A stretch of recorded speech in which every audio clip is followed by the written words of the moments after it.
to. Pag na-shoot to, hindi na ako bibili ng laruan.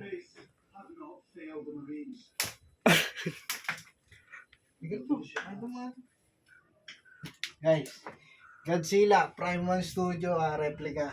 Ayan. So ito ay pakita mo in detail. Yan, pakita mo. Solid ang detail yan. Ayan na yun.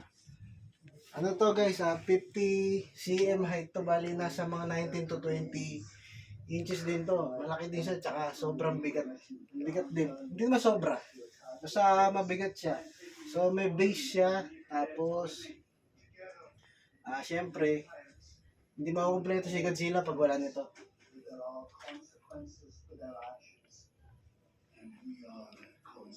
Ito yung gimmick niyan.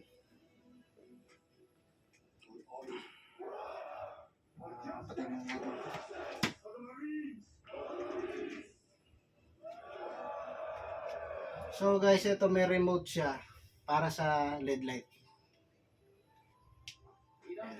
Ano? Ano na i-flash kasi para makita yung ilaw.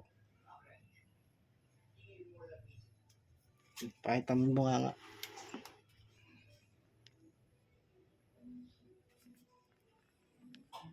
Yan. So ito yung original na kulay ni Godzilla, di ba? Color blue. So sa ano yun, New Empire ba yun? New Empire, di ba? So New Empire, ito yung kulay niya.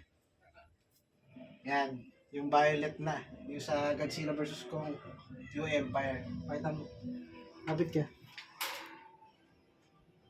Pakita mo buong ano, pati buntot, pati likod.